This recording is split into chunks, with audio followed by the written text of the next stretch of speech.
Bom dia a todos. Só conferir vocês se o áudio ficou bom, a uma altura suficiente. Joia, beleza. Então, nosso tema, nós fomos convidados a trazer essa conversa com vocês hoje.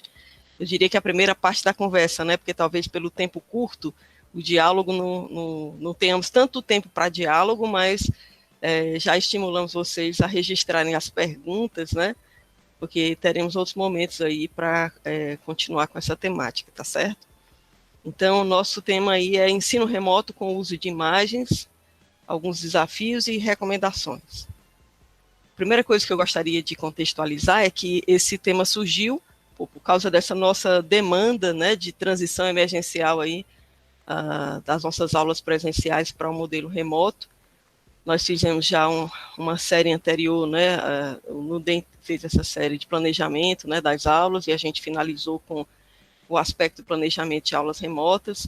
Imagino que de lá para cá todos nós tenhamos trabalhado nessa questão aí da produção do nosso material didático, de apoio, e alguns de nós já estão, né, ou já fizeram isso, né, ofertando nossas disciplinas, nossas aulas, nossos módulos em formato remoto, que essa seria a parte de divulgação e distribuição desses conteúdos para as aulas. E aí, nesse período, a gente vê a concretização, né, dos objetivos de aprendizagem que foram elaborados, os conteúdos que foram, listamos os conteúdos a serem abordados, né, estabelecemos estratégias didático-avaliativas para essas aulas, e também tivemos um trabalho de selecionar as referências, né, produzir algo ou usar algo, né, de alguém que já está pronto. Então, essa foi a nossa primeira questão. E aí eu entendo, essa é a minha vivência pessoal, né, imagino que a de vocês também, que vem a preocupação com algumas questões específicas a isso, né? Eu vou selecionar material de apoio ou eu vou produzir material de apoio, né? Eu vou usar meu próprio material que eu já tenho pronto, ou eu vou escolher material de outros autores.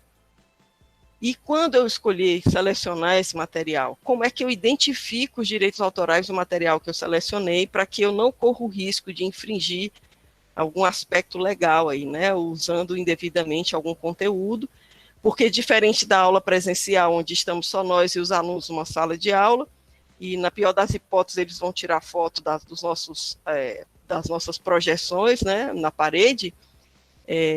Aqui na aula remota, a gente está transmitindo conteúdo pela internet. Às vezes o conteúdo fica gravado para que os alunos que faltaram, né, ou para que nós mesmos guardemos esse material para um reuso posterior. Então, se dentro dessas aulas que estão sendo gravadas e disponibilizadas tem algum uso indevido de material, isso aí é um documento contra nós, né? Então, precisamos estar atentos a esses aspectos aí. E tem o outro lado, é o lado que eu estou produzindo meu próprio material didático, mas eu quero me resguardar no sentido de preservar os meus direitos sobre aquele material. Então, quais são os meus direitos como autor e como eu devo resguardá-los, né? Como deixar isso claro no material que eu estou produzindo. Então, eu diria que essas seriam as questões principais que a gente vai tentar, pelo menos na apresentação, começar a responder. A primeira coisa que eu creio que a gente tem que diferenciar, né, estudando a respeito disso aí, para que eu pudesse adequar as minhas próprias aulas a essa situação, é diferenciar talvez aí o direito de imagem e os direitos autorais, tá? O que seria então esse direito de imagem, né? É o direito inerente à pessoa humana, né, à sua personalidade, a quem ela é, né? Então, um aspecto importantíssimo quando a gente trata aí com a questão do direito de imagem é que aquilo é uma propriedade da pessoa nesse sentido, né? Ou seja, quando você expõe a imagem de alguém, você está expondo a pessoa, né? Então, existem alguns casos que a gente já fica sabendo que estão acontecendo ou que vão acontecer eventualmente aí nas aulas, no conteúdo que está sendo montado, né? E esse aí talvez seja um dos mais imediatos, né? Que seria um exemplo disso, de aplicação do direito de imagem, né? Uma situação aí, divulgação de imagens de uma pessoa em conteúdos digitais, seja ela para fins de marketing, divulgação de eventos, etc., ou até mesmo em material didático. Por exemplo, é filmado algum atendimento, algum paciente, é filmado algum técnico realizando alguma ação, ou algum próprio profissional, né? O aluno, ou o próprio médico, ou algum profissional que atua junto da equipe, você gravou aquilo ali e você vai agora disponibilizar numa aula. Então, o que é recomendado, né, nesse caso aí? Primeiro, você tem que obter previamente a autorização expressa da pessoa que aparece naquelas imagens, né? E daí você precisa elaborar um documento de autorização de uso dessa imagem, especificando as intenções de uso, ou seja, o objetivo da veiculação da imagem, se é para divulgar alguma coisa, ou se é para apresentar um conteúdo de uma aula, né, para quem você pretende divulgar isso aí. O documento deveria também especificar o tempo de exposição da imagem, ou seja, a pessoa está lhe dando autorização para usar só esse semestre, ou só na aula do dia fulano de tal e pronto, ou ela lhe deixa uso indefinido, ou seja, ela sabe que a partir daquele dia aquela imagem ficará disponível para qualquer oferta daquele módulo que você vier a refazer. Vai usar esse semestre, vai usar no próximo, vai usar no que vem, então seria aí um tempo indeterminado, e teria que ficar explícito no documento também, né? E é interessante já colocar ali se essa participação, essa liberação ali, né, ela foi feita mediante alguma remuneração ou se é um ato voluntário.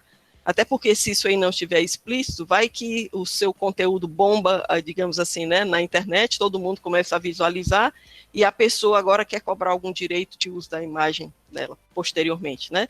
Então, esses aspectos aí são fundamentais.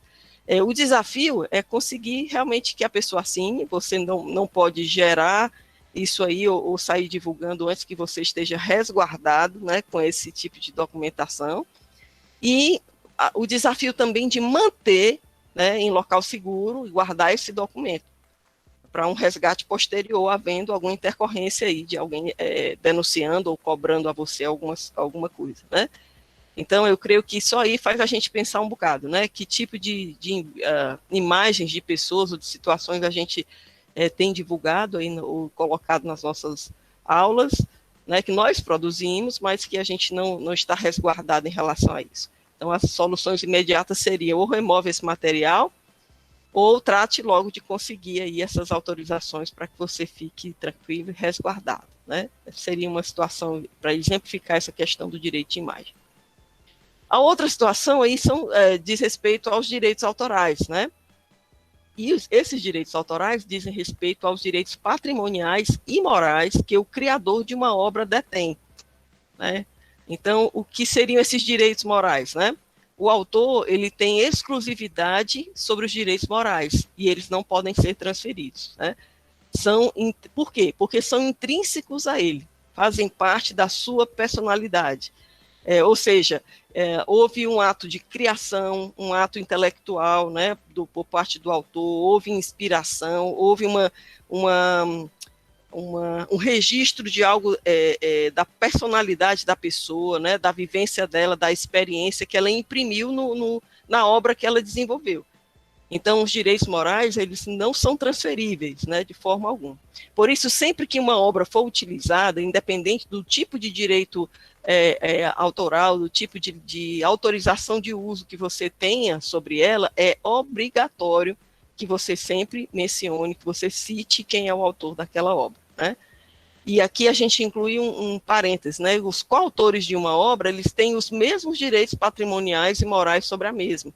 Então, vamos supor uma aula, uma videoaula, onde um grupo de professores se reuniu e montou, né, e elaborou uma parte, outro elaborou a outra. Na hora de divulgar isso aí, todos têm que estar em comum acordo, né, importante, e todos devem ser igualmente referenciados e citados com respeito àquela obra ali. Então, esses são o que a gente poderia dizer aqui, né, sobre direitos morais. E já os direitos patrimoniais, eles sim podem ser transferidos, né? De que forma?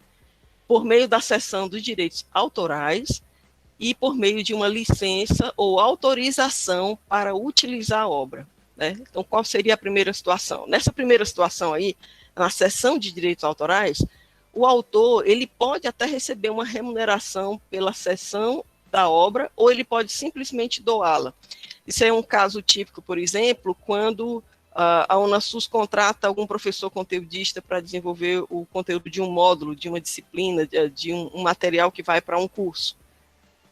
O conteudista ele é contratado, ele recebe uma remuneração por aquele trabalho e ele assina um termo, né, de cessão de direitos autorais, porque a partir daí esse autor perde o direito de uso da obra, ou seja, o direito de decidir quando usar a obra, quem pode, quem não pode usar a obra.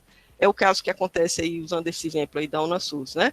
Quando o autor é contratado e ele elabora aquele material e ele assina o termo, né, entrega esse direito aí para a Unasus é quem decide, eu vou usar no curso A, B ou C, eu vou usar agora em março, eu vou usar no ano que vem de novo, porque o autor não tem mais poder de decisão sobre isso aí.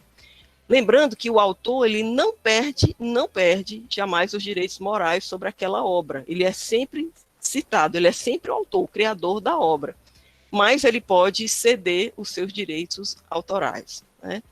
E a outra seria quando ele não cede aí os direitos autorais, mas ele emite uma licença, uma autorização para que determinada pessoa utilize a obra. Nesse caso, o autor não perde os direitos patrimoniais, isto é, nem direitos à remuneração, nem o poder de decisão sobre o uso daquela obra, ele apenas autoriza de forma específica o uso da obra.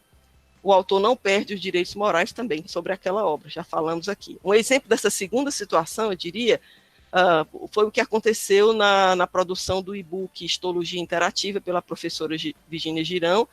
Ela usa ali imagens, usa ali links para outros conteúdos de outros autores, e todas essas situações onde ela usava produto de outros autores, ela o fez mediante autorização formal. Antes de produzir o e-book, né, quando estava ainda na fase de idealização, né, de esboço desse conteúdo, ela já entrou em contato com os devidos autores e recebeu uma autorização formal, ela tem tudo isso documentado. E aí não houve problema nenhum para o lançamento posterior daquela obra, né? Então são esses dois casos aí que vale a pena a gente diferenciar.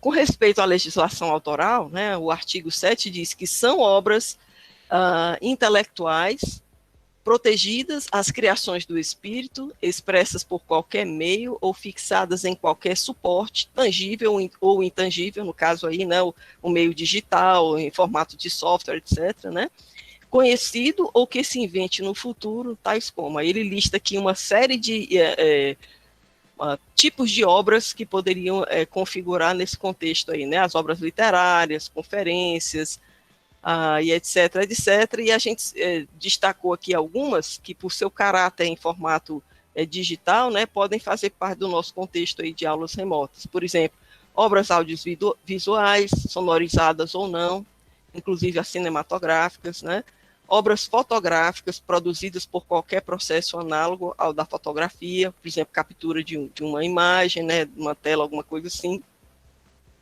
obras de desenho, pintura, gravura, escultura, litografia e arte cinética, ilustrações, cartas geográficas ou obras da mesma natureza, projetos, esboços, obras plásticas, etc, etc, etc.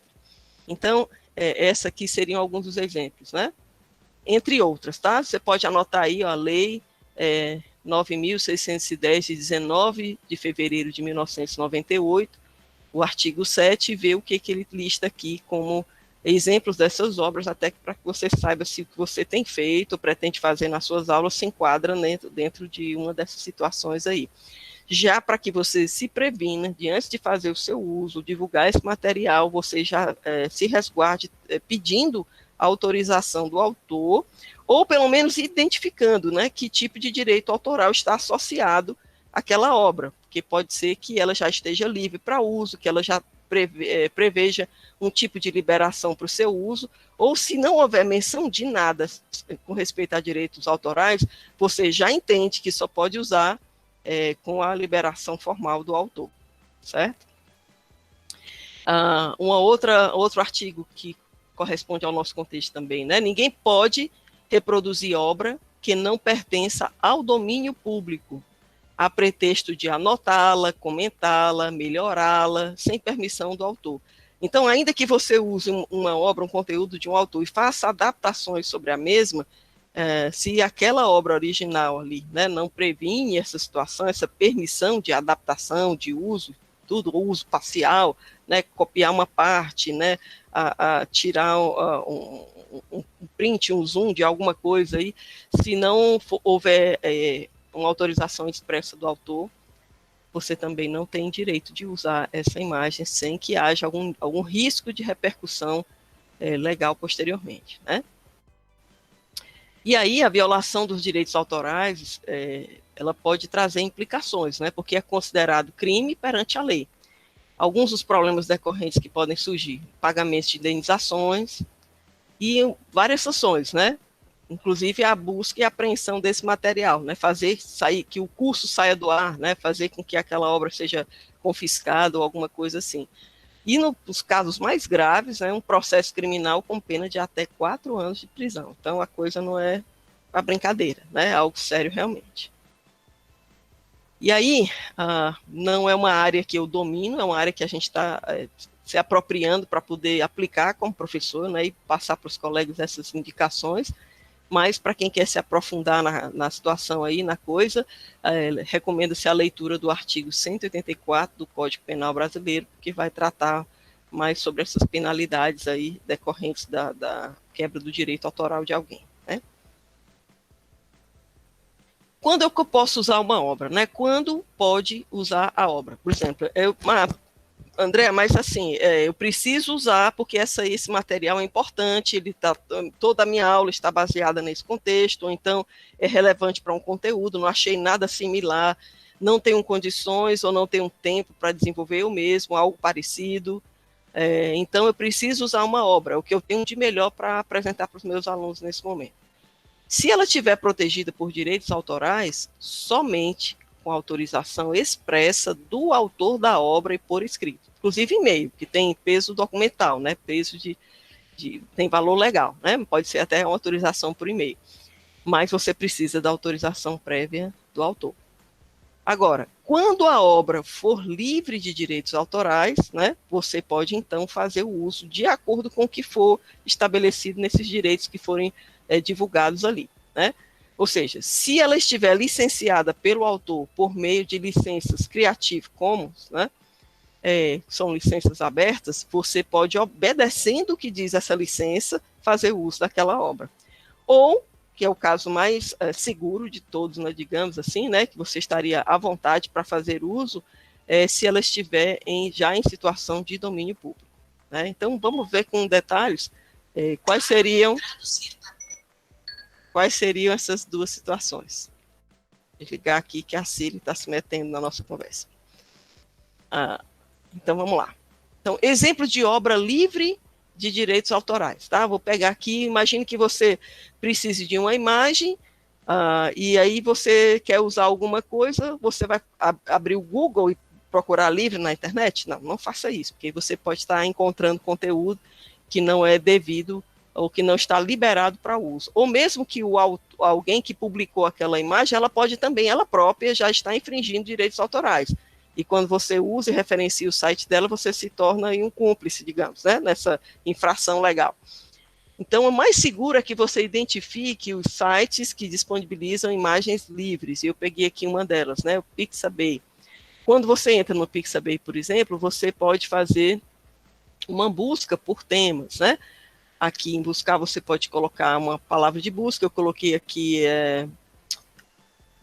aparelho de pressão, alguma coisa assim, não me lembro agora o que eu coloquei, apareceram uma lista de imagens e eu selecionei essa aqui. Mas o que é importante daqui? É importante duas coisas.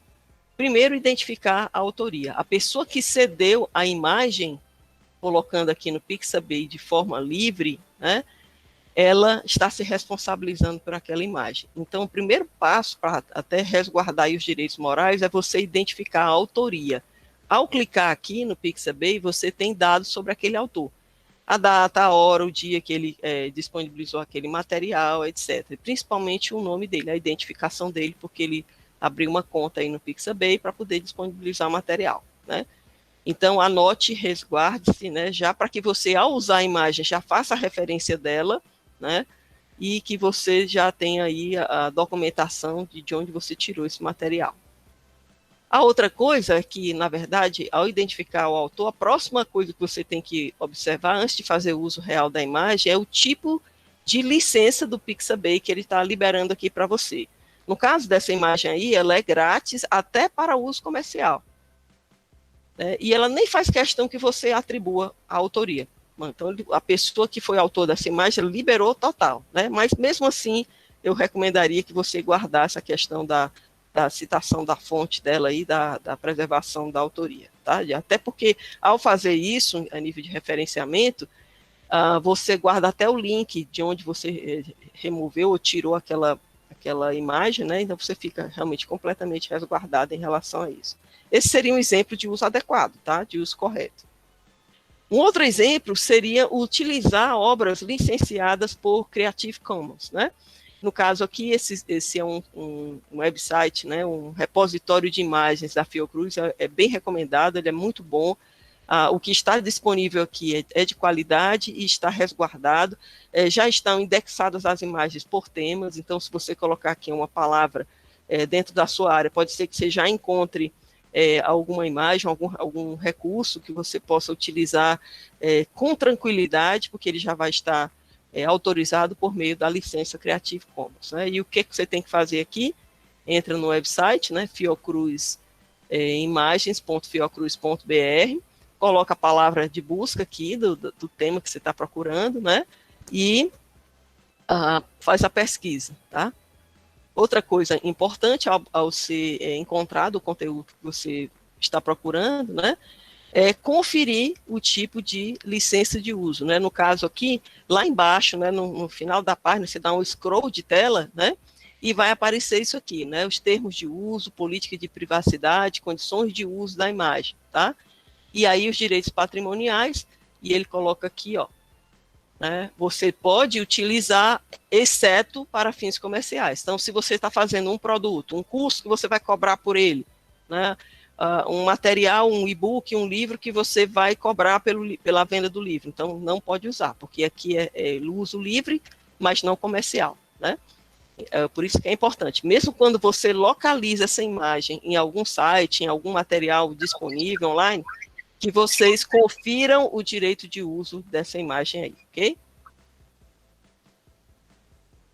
Um outro local adequado para fazer essa busca, né, é através de obras que já estão em domínio público, né? Então tem esse site aí, né, dominiopublico.gov.br, onde você pode fazer aqui, utilizar essas categorias aqui para realizar suas buscas, né, o tipo de mídia, a categoria, o autor, etc. Então, se você tem alguns dados, você só tem um tema, você bota aqui, se você não, eu só quero vídeo, eu só quero textos em PDF, eu só quero imagens. Então, você vai colocar aqui e ele vai tentar encontrar, ver se tem algo dentro desse contexto, ou se você até já conhece alguma obra, algum autor específico, pode tentar encontrá-la, porque se ela já estiver em domínio público, você vai usá-la com mais segurança dentro das suas aulas, especialmente aquelas que você transmite de forma remota, né? Ou publica dentro da sala virtual do seu módulo, que os alunos vão baixar, etc., que vão estar associadas a você e a sua disciplina, o seu módulo, de alguma forma, né? Então, ficam aí algumas situações. Agora, quais seriam, de fato, essas licenças, né? Como é que eu entendo quando eu encontrar um material, vou procurar, normalmente aparece já mencionando lá em cima que tipo de licença, ou lá embaixo no site, ou às vezes no final da obra, por exemplo, um artigo, abrir um artigo científico, lá no final é possível que tenha lá a informação de qual é o tipo de licença que está sendo aplicada àquele conteúdo. Por exemplo, um periódico eletrônico, né, online, ele pode ter lá na página principal do periódico já a informação do tipo de licença de uso daqueles artigos científicos que estão publicados ali. A primeira delas, que a gente vai mostrar para vocês aqui, é a atribuição CC BY, né? Significa o que ela está permitindo que você faça, né? Que você distribua, por exemplo, recebeu e mandou para alguém, né? Que você mude algum conteúdo, faça uma adaptação daquele conteúdo e desenvolva até uma outra obra baseada naquela ali. E essa obra pode até ser comercializada. Então, essa é a melhor de todas as Creative Commons que você pode encontrar, né? Ou seja, você pode pegar aquela obra ali e fazer qualquer tipo de reuso. Pode modificar, adaptar, pode usar para uma aula dentro do seu módulo, pode produzir material e vender esse material, não tem problema. Ele está completamente coberto, é a utilização daquela imagem ou daquele conteúdo em particular, se ele tiver esse tipo de licença. Agora, uma coisa, lembrando, sempre deve ser preservada, que é a citação da fonte, né, a autoria. Então, isso aqui é obrigatório, por isso que tem aqui, by fulano, né? Ou seja, é a obra de fulano, ele me permitiu fazer tudo isso aqui com ela, mas a obra é de fulano, a obra original é de fulano. Então, essa seria talvez a melhor de todas as opções aí de uso de material de outros autores, né? Um outro tipo de autorização do Creative Commons é compartilha igual, né? É o by SA aqui. Veja só o símbolozinho, né? Cite o autor, né, mas compartilhe igual, share alike, esse símbolozinho significa isso. O que ele lhe permite? Permite mudar, adaptar, desenvolver uma outra obra, certo? Com a condição de que, se foi criado algo novo, baseado em um conteúdo, né, em um conteúdo daquele autor original, terá de ser disponibilizado com a mesma licença. Na verdade, ele lhe permite utilizar e adaptar do jeito que você quiser a obra original dele. Mas ele diz o seguinte, olha, você vai liberar com a mesma licença que eu. Né? Se eu liberei para uso livre, você vai liberar também a sua obra para uso livre. Se eu liberei para uso, exceto comercial, você vai liberar também para uso, exceto comercial. Entendeu? Então, na verdade, o que ele está dizendo aqui é que se você utilizar dentro do seu material, né, um conteúdo, uma imagem que tinha essa licença aqui, você agora está obrigado a, no seu material, aplicar o mesmo tipo de licença de reuso para outras pessoas, né? É só esse detalhe aí que ele está colocando. E lembrando sempre, não deixe de citar a fonte, não deixe de citar a autoria daquele elemento, daquele conteúdo que você incorporou à sua própria obra, né? Outro tipo de atribuição, sem derivações, né? No derivates, né? Sem derivação, tá aqui o símbolozinho aqui. Ou seja, faça idêntica, faça igual. Você pode reutilizar aquele material, até mesmo para uso comercial, porém não poderá adaptar em nada, terá que utilizar na íntegra aquele material.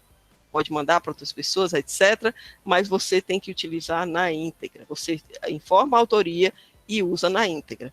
Então, isso aqui é muito interessante quando aquele conteúdo para nós, para uma aula, é muito importante. Você põe uma imagem, uma figura, um infográfico, alguma coisa assim, porque ele tem informações relevantes. Eu não preciso adaptar nada, a informação está suficiente do jeito que ela está ali.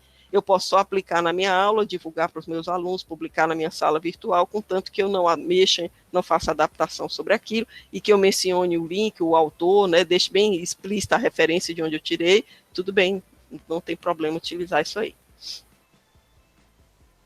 Essa outra aqui agora, né, atribuição não comercial, né, by NC, ou seja, no commercial. Então, atenção para isso aqui, você pode mudar, adaptar, desenvolver, mas não poderá haver comercialização da obra. Então, para as nossas aulas, né, nós não teríamos problema nesse sentido, mas se você está fazendo aí um curso pago, um e-book para cobrar por ele, alguma coisa assim, aí já não é indicado usar conteúdos que tenham esse tipo de caracterização, né? O licenciamento não necessita estar nos mesmos termos, ou seja, você pode usar isso aqui, você pode aplicar uma licença diferente daqui do autor original daquele conteúdo, né? Não precisa ser como aquela outra, mas você não pode ganhar dinheiro com isso. É isso que ele está dizendo aqui. Você vai ter que liberar também de forma gratuita o conteúdo que você fizer utilizando essa obra. E claro, mais uma vez enfatizando, cite o autor, né? Cite o autor. A outra licença, né, que são 6, né, a atribuição não comercial e compartilha igual. Essa aí eu diria que é a mais restrita de todas, né, a mais fechada. Permite mudar, adaptar, desenvolver, mas não poderá haver comercialização da obra, o licenciamento precisa estar nos mesmos termos. tá? Então, não comercial e compartilha igual, ou seja, você recebeu gratuito, entregue gratuitamente. Se na outra tinha alguma restrição, você vai ter que aplicar o mesmo tipo de restrição e cite o autor. E essa daqui, né, ela também é muito restrita, ela permite sem derivações e sem derivados, né? Ou seja, ela lhe permite apenas que você faça o download e o compartilhamento. Não, a outra interessante que lhe permite até adaptar, né? A anterior lhe permitia ainda algum nível de liberdade que você poderia adaptar a obra, né? Nessa aqui não, você apenas pode fazer o download e compartilhar, né? Mas não pode modificar em nada, tem que ser usada na íntegra e também não pode ser usada comercialmente, né? Então, sem derivações e sem uso comercial e citando sempre, né, a autoria, a fonte que foi desenvolvida. Então, essa aqui seriam as licenças Creative Commons, né? Você já deve ter ouvido falar em algum local, alguém já mencionou, você já viu em algum conteúdo, a interpretação acerca delas está aí. Se você tem alguma dúvida, algum detalhe sobre isso aqui, né? É bem simples, você coloca lá no Google, né? Licenças Creative Commons, tem tabelinhas explicando o que elas são, tem conteúdo fácil, só para você lembrar. O importante é que nós criemos o hábito de, ao selecionar conteúdo de terceiros para uso em nossas aulas, nos nossos materiais didáticos, a gente possa conferir o tipo de licença, ou se houver total omissão em relação ao tipo de licença, entenda que esse é o caso mais restrito. Você não pode compartilhar, você não pode adaptar, você não pode utilizar nas suas aulas sem que você tenha antes a permissão expressa do autor daquela obra. E aqui no domínio público, né, esse símbolo do domínio público aí, quando você vir isso aí em algum conteúdo, você vai usá-lo de forma tranquila, referenciando ali o autor, né? Uma obra, qualquer que seja essa obra, um dia ela pode vir a cair em domínio público, né? Quais são as situações que isso vem a acontecer, né? Quando o autor daquela obra, o criador da obra, vem a falecer, se ele não identificou previamente os herdeiros, ou se ele não tiver herdeiros, né, a partir dos 70 anos depois, né, da morte dele, aquela obra passa a ser de domínio público. Então, no dia 1º de janeiro do 71º ano de morte daquela pessoa, aquela obra passa a ser de domínio público. Ou seja, a partir do ano seguinte, depois que se completa 70 anos da morte daquele autor. Nós temos casos, por exemplo, naquele site lá de domínio público, por exemplo, as obras de Machado de Assis ou outros autores de renome já estão disponíveis ali, porque caíram nessa situação aqui, certo?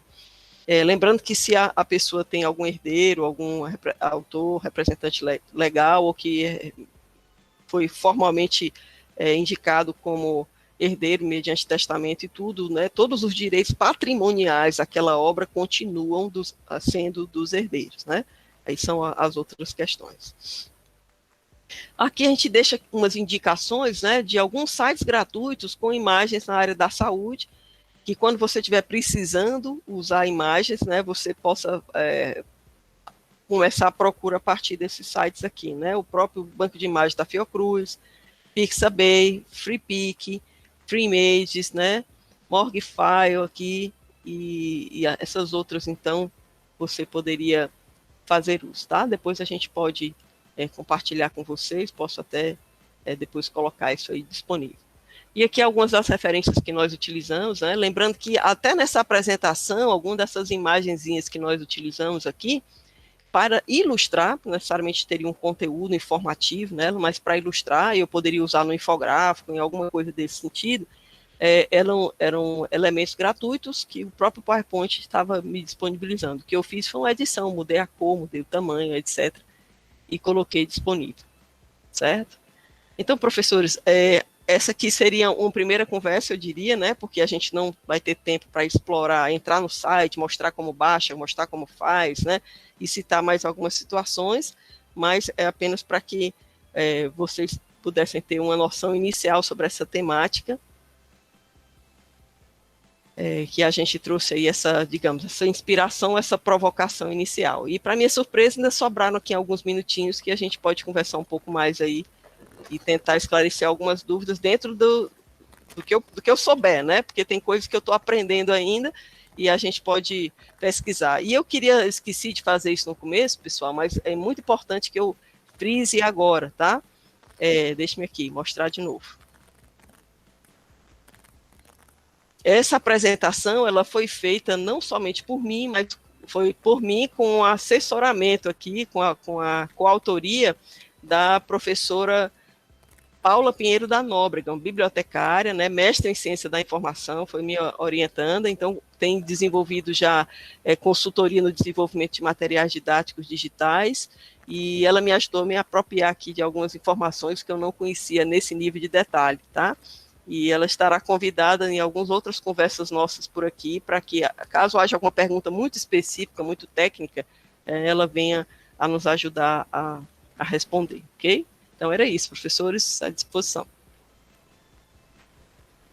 Professor, eu quero agradecer muito, né? Tem informações que a gente desconhecia, né? Na grande maioria, eu acho que dos professores e dos alunos, das pessoas em geral, no uso desse material. Eu queria abrir, inicialmente, para todos os que estão presentes aqui, alguma dúvida, algum comentário?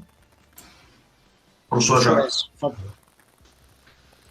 Bom, primeiramente agradecer à professora Andréa, muito bom, né? Pena que temos uma pequena audiência, mas como isso for publicado, é importante que muitas pessoas vejam, porque nesse tempo de home office, né, nós temos nos adaptado e muitas vezes esse cuidado realmente ele não é tomado. Agradecer também pelas sugestões, né, de links, isso é muito importante. Eu sou muito ativo nessas questões de difusão científica, então sempre é muito bom ter alternativas para buscar imagens. A minha questão muitos livros, inclusive o Abas, eu estava agora mesmo com o Abas aqui, olhando aqui a questão dos direitos autorais. Muitos livros, eles oferecem não só um banco de imagens, mas eles oferecem até os slides prontos para as aulas. De modo geral, quando os autores oferecem esse tipo de mídia, isso quer dizer que nós podemos utilizar sem nos preocuparmos com essa questão, ou ainda assim há de se ter uma preocupação quando isso for divulgado, por exemplo, em canais de YouTube? Muito boa o exemplo, professor.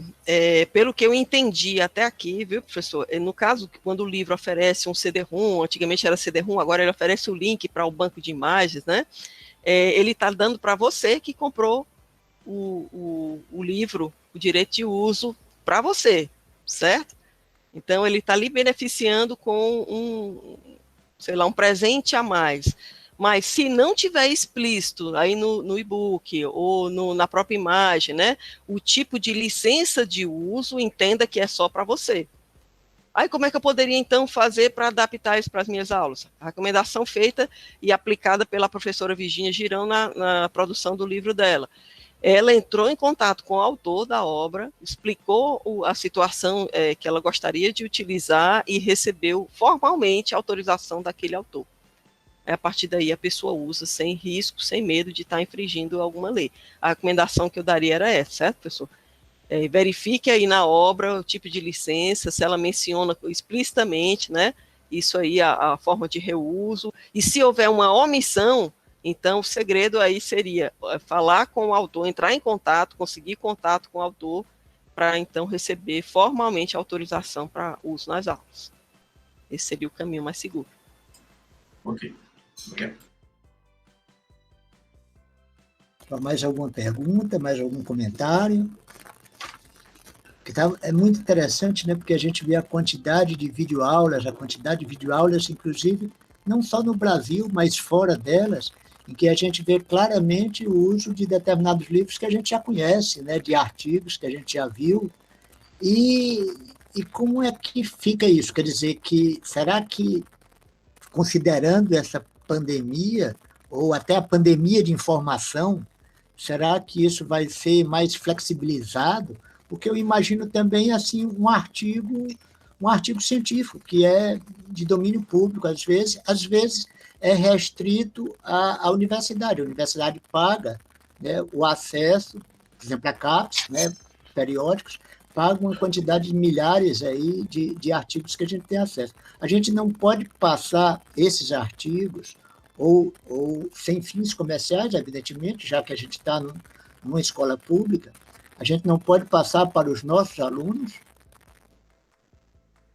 Aí a pergunta com relação a artigo, com relação à tese, a vídeo, ou... Pronto, professor. Complementando a pergunta, pode passar o link? Porque se passar o link, pronto, se eu estou passando um link de uma pessoa que já está usando de forma indevida, como a senhora falou aí, eu estou sendo só cúmplice dela.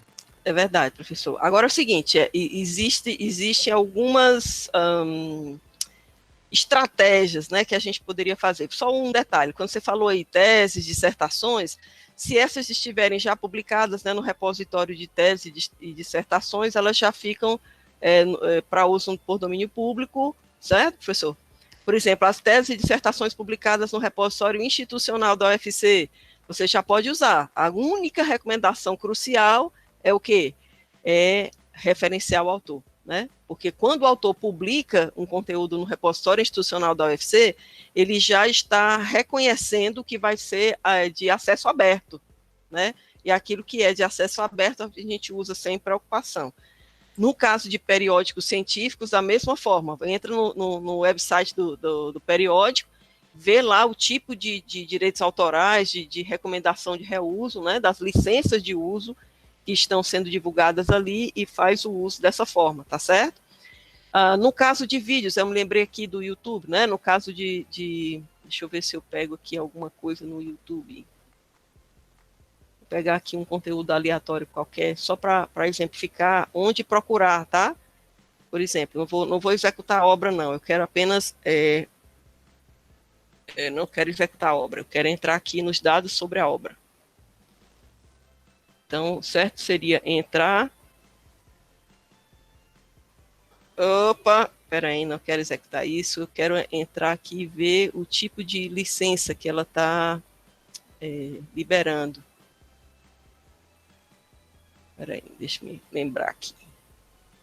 Como é que eu faço para entrar aqui sem reproduzir? Talvez entrar e parar e ir na... Aqui, pronto. Legendas ocultas, detalhe. Isso, professor. Licenças, aqui, ó.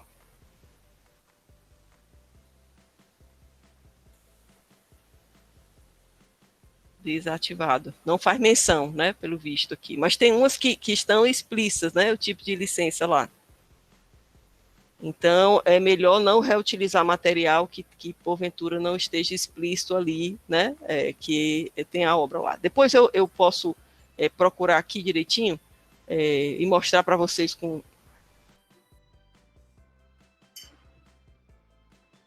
Olha, só um comentário, professor Jacques, se o senhor me permite. Por favor. Bom, eu achei aqui a restrição em relação a um livro de imunologia, por exemplo. Ele é muito claro. Nenhuma parte deste livro, sem autorização prévia, por escrito, poderá ser reproduzida ou transmitida, sejam quais forem os meios, eletrônicos, mecânicos, fotográficos, gravação ou quaisquer outros. A questão é, isso é feito de forma corriqueira, nós assistimos isso todos os dias, em qualquer aula, em qualquer YouTube, etc. É certo que nós temos que pedir autorização, mas com relação por exemplo, dados da pandemia, né, artigos publicados em revistas como a Lancet, por exemplo, eles estão abrindo, né? Aí, acho que esses especificamente podem ser compartilhados, mas acho que, como a professora Andréa fala, tem sempre que observar a questão do que se diz lá no rodapé do artigo a respeito de reprodução. Exatamente, professor. A recomendação para quem, porventura, já tenha colocado no seu canal do YouTube ou algum canto material que não encaixa dentro dessa restrição, que já o remova. Né? Já o remova para não correr esse tipo de risco. E eu ia falar do plano B, né, de como é que a gente poderia fazer. Puxa, mas é tão importante que o aluno veja esse material, eu sei que ele vai ter acesso a isso na internet, então tem uma maneira, né, de fazer isso aí. Você pode colocar como uma referência dentro do seu material de apoio, sabe aquela lista de referências que você bota o link disponível em acesso a tarará, tarará. E aí você libera para o aluno a lista de referências. E com a orientação didática do que ele tem que fazer. Ele vai dar um jeito de acessar aquele conteúdo e ele vai estudar isso, isso ou aquilo. Puxa, mas era interessante que ele visse na hora que eu estivesse dando minha aula. Tá, ainda tem outro plano B, tá? Eu vou liberar aqui minha tela aqui, só para que fique como exemplificação, né? Existe uma forma de você abrir, entrega para o aluno a lista de referências, manda que ele execute lá no computador dele e manda que ele abra a tela assim, tipo assim, você abre metade da sua janela e ele abre a metade da janela dele. E aí você explica aqui na conversa remota, mas você não está transmitindo a imagem. Cada aluno lá no computador pessoal dele está abrindo a imagem, seguindo todas as observações, seguindo os conteúdos que você está mandando ele seguir. Você faz os comentários como se você estivesse do lado dele, vendo junto aquela imagem. Só que você não está gravando na sua aula, exibindo, transmitindo na sua aula aquele conteúdo. Deu para entender, professor? Né? Então, eu diria que isso aí, puxa, eu não tenho como dar essa aula hoje se não for usando o conteúdo X e ele não está liberado. Eu sei que o aluno tem meios A, B, C e D para conseguir aquele conteúdo, né? Ou ele compra o livro, ou ele copiou de alguém, ele fez alguma coisa, né?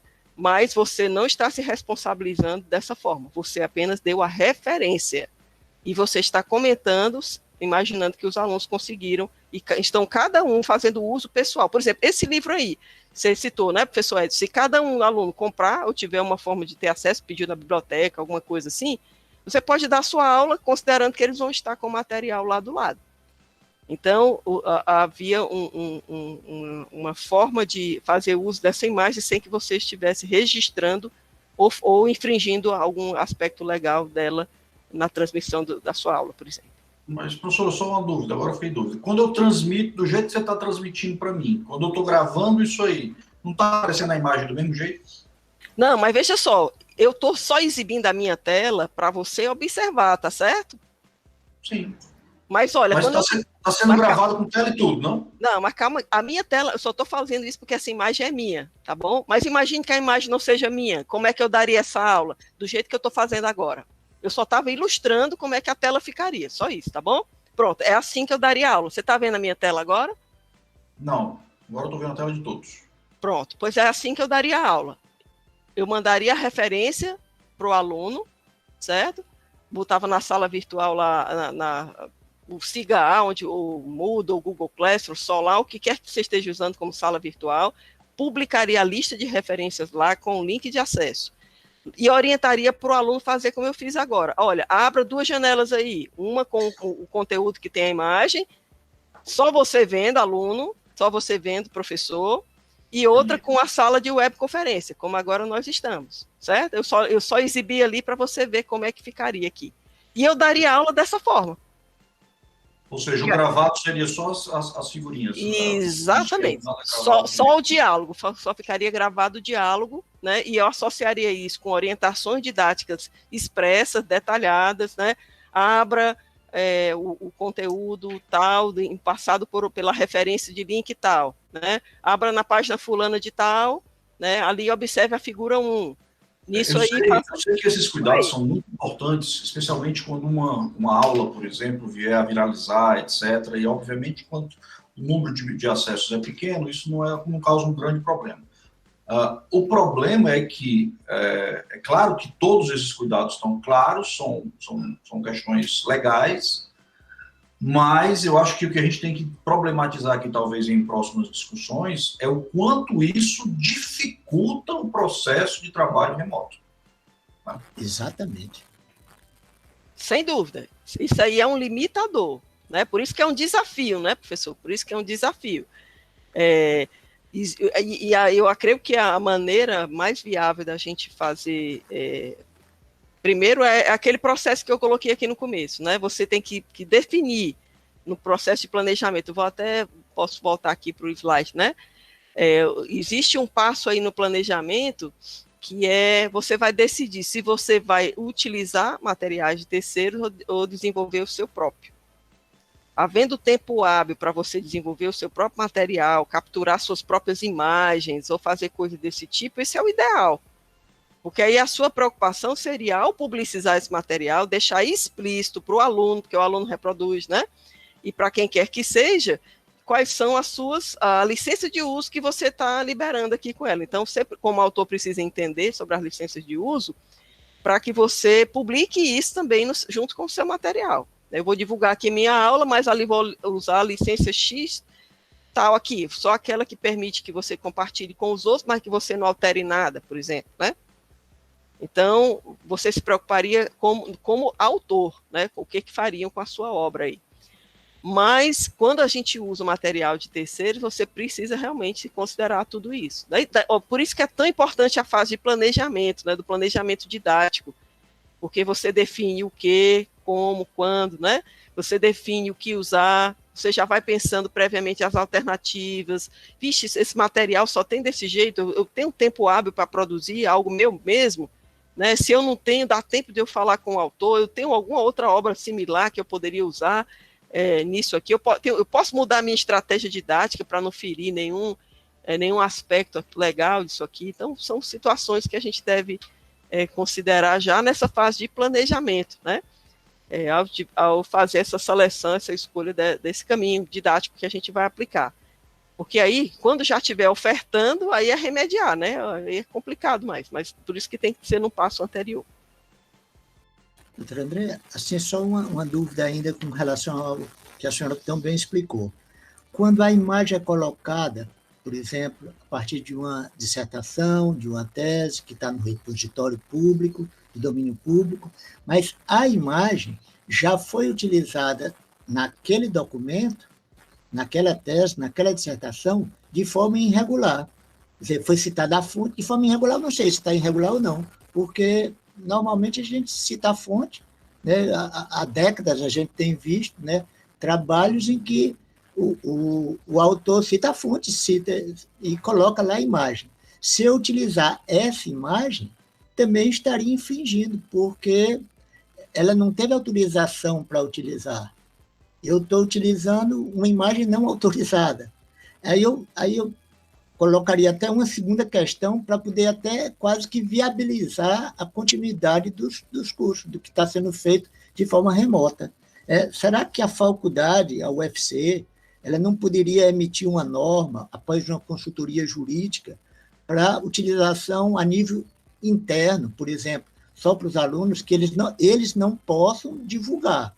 Quer dizer, a gente poderia divulgar para eles, evidentemente é não comercial, né? Mas aí transferir a responsabilidade, aquilo ali serviria apenas para a aprendizagem, para o estudo, mas ele não poderia se utilizar para transferir para outros, para colocar no YouTube, para divulgar aquilo. Porque aí os professores ficariam respaldados, né, com isso aqui. Então, os alunos teriam informação, porque senão vai ficar um grau de dificuldade, como o professor Edson bem falou, vai ficar um grau de dificuldade tão grande que a gente vai ficar dando aula. Agora eu estava imaginando aqui, o João Renato está chegando aqui também, pode nos ajudar, que é advogado também. Então, João Renato, bom dia. A gente está, depois de agradecer aqui a brilhante exposição e orientação e até dicas, né, para usar a imagem.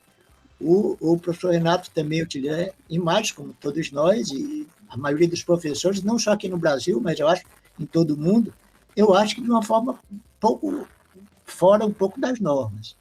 Aí eu pergunto, tem duas perguntas, né, que eu vou repetir por conta da presença do nosso amigo aqui, ginecologista, obstetra e também advogado.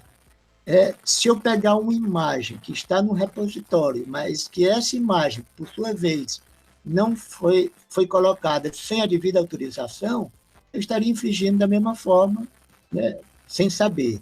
E a outra, será que a faculdade a Faculdade de Medicina, o UFC, ou até as universidades pudessem, em conjunto, emitir uma norma após uma consultoria jurídica para o uso interno disso. Quer dizer, eu colocaria minha aula do jeito que eu quisesse, com as imagens que eu quisesse, com os áudios que fossem mais, mas seria apenas para o aprendizado dos alunos. Seria só para... Eles não poderiam divulgar isso aí. Eu lembro até uma aula que o professor Renato deu, que ele coloca no primeiro slide essa orientação. Aí eu queria, por favor, assim, se pudesse discutir isso, e agora com a participação também do professor Renato. Jacques, 3 situações, né? A primeira aí, o uso de uma figura que foi publicada na tese de alguém aí, mas que a gente não sabe o tipo de autorização que aquele autor da tese recebeu do autor da imagem para publicar. Então é melhor usar referência, não divulga a imagem, faz esse esquema B aí que eu sugeri. Manda a referência com o link, né, orienta em que página a pessoa tem que olhar, observar, mas não use, não transmita a imagem, né? Eu iria por esse caminho aí, tá certo? Sobre a restrição, sim, a gente pode já indicar como uma espécie de contrato didático, desde a primeira aula, os alunos são informados explicitamente que não podem divulgar o conteúdo daquelas aulas, que usem apenas para uso pessoal, não podem reproduzir. A gente pode criar um termo e divulgar já na primeira aula, dentro ali, fazendo uma espécie de contrato didático, é uma alternativa. Mas isso não nos exime da responsabilidade de estar divulgando obras de terceiros, certo, professor? Mas eu pensava era se a própria universidade, ou seja, as universidades públicas, de uma forma geral, fizesse uma consultoria e liberasse imagens, vídeos para uso interno.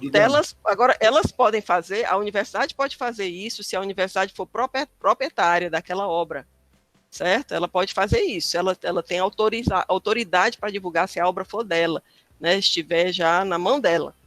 Agora, por exemplo, quer ver outro exemplo? A professora Virginia Girão fez uma coletânea de imagens do Ártico sob microscópio, né? Recentemente, ela publicou uma coletânea de imagens. Agora, publicou como? Por onde? Publicou por meio da imprensa universitária.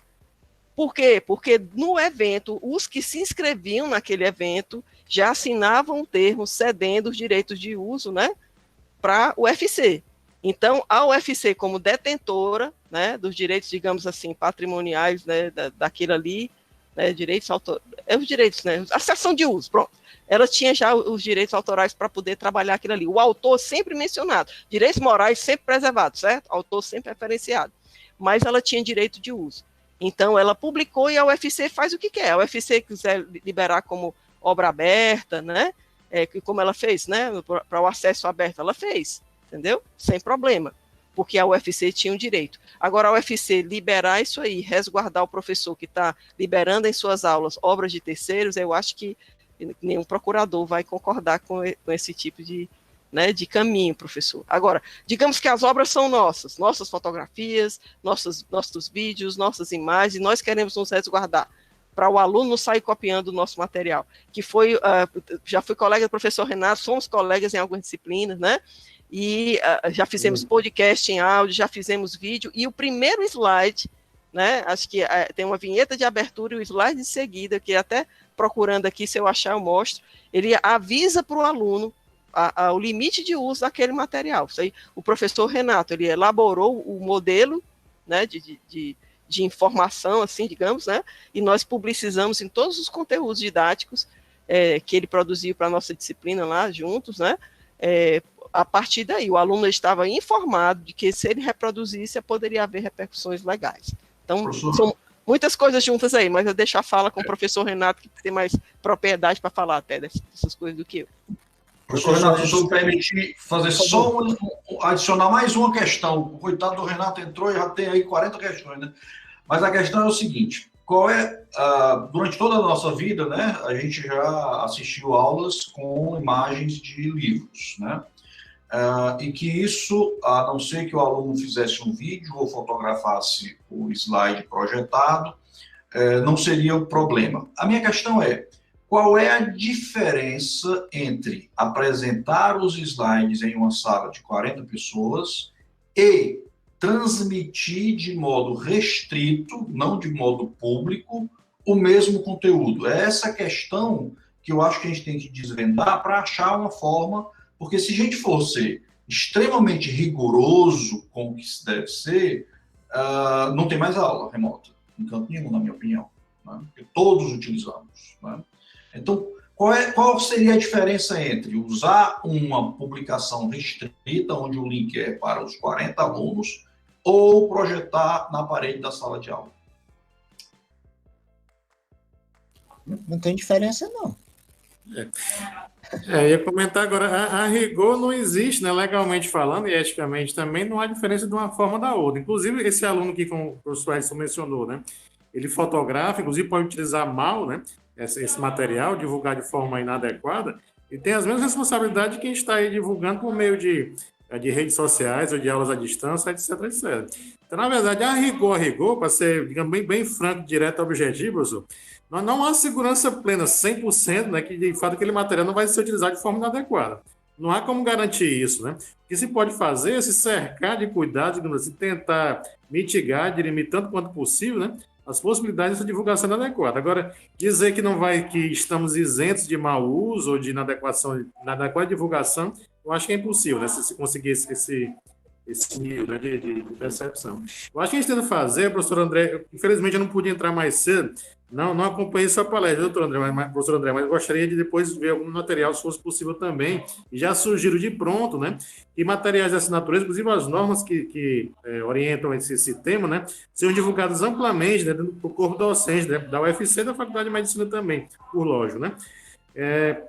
Então, é interessante, né, que, digamos, vamos nos cercar, vamos tentar cuidar, né, para limitar, tanto quanto possível, essas possibilidades de má utilização de material. Tanto em relação ao docente, quanto aos discentes também, ou servidor técnico administrativo, qualquer que seja o operador, né, nesse cenário dentro da universidade.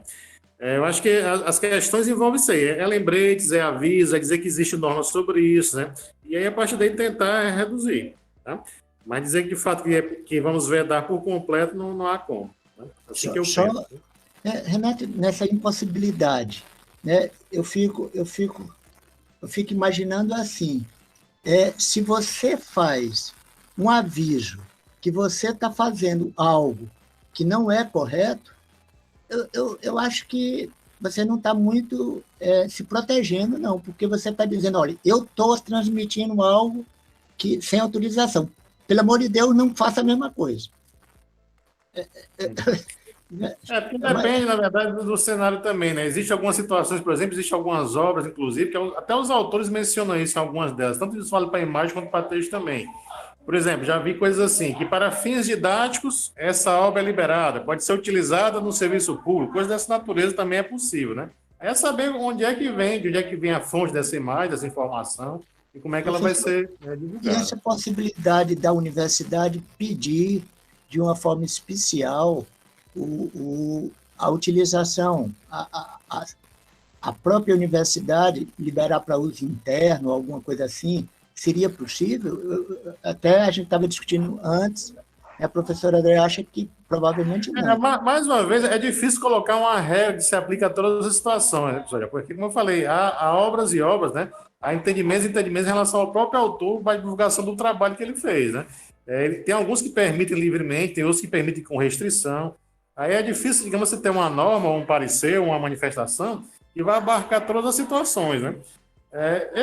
Tudo bem, eu acho que é uma possibilidade sim, não custa nada se fazer uma consulta, né, formal, né, à procuradoria. Até interessante ver situações similares, né, que outras universidades certamente também vivenciam, e a partir daí a gente tem minimamente algum tipo de orientação, mas, como eu falei, a rigor isso é muito variado. Eu acho que dificilmente vai se encontrar um caminho, né, um trilho, que seja aplicável a todas as situações. Né? Renato, coloquei aqui a tela de aviso daquela sua aula, uma das suas aulas, e para os colegas professores verem aí como que a gente fez. Tá aqui, tá aqui do lado. Uhum.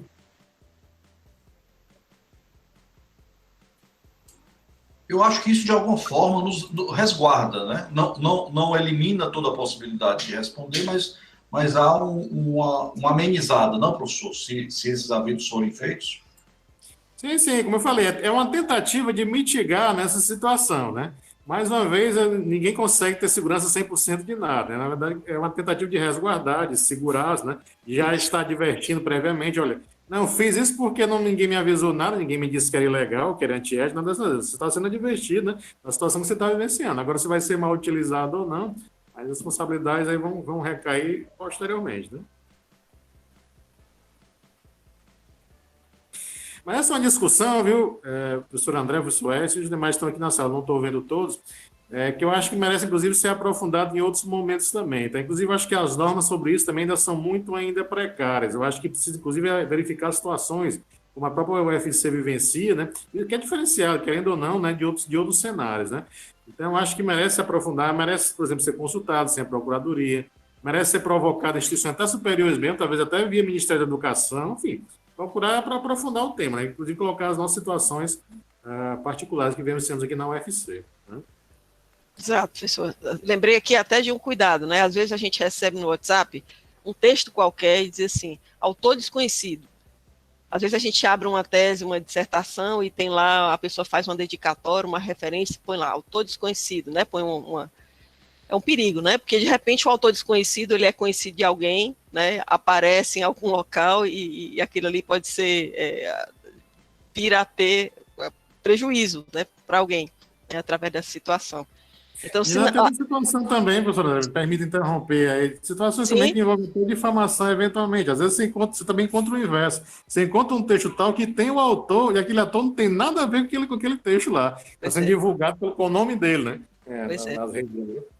É verdade, é verdade. Tem todo tipo de coisa. Então, a grande cuidado é checar a informação, checar a fonte, checar o tipo de autorização de uso e reuso daquilo ali, né? E sempre manter a referência do autor, quer que ele esteja liberando ou não para o reuso, diga de quem é, né? Para que não aconteça. Essa é a regra de ouro, né? Isso vai se aplicar sempre, né? Isso mesmo. E assim, e como alguns dos professores, os próprios professores têm bancos de imagens muito ricos, eu acho que já está na hora de, institucionalmente, a gente ter uma discussão para a criação de um repositório multimediático, onde essas obras sejam registradas, guardadas, autoria de institucionalmente, que seja pensado a história de um repositório multimediático institucional, que não somente textos, teses, dissertações, artigos, etc., sejam preservados, mas sejam registradas também imagens, vídeos, podcasts, outros conteúdos em diversos formatos midiáticos, onde o autor tem o registro institucional de que aquilo é autoria dele. Né? E ao registrar isso no repositório, o autor também tem a opção de dizer se ele quer que aquele conteúdo esteja aberto, completamente aberto, ou se ele quer limitar o acesso aos seus alunos da sua disciplina, do seu módulo. Obrigada pela atenção.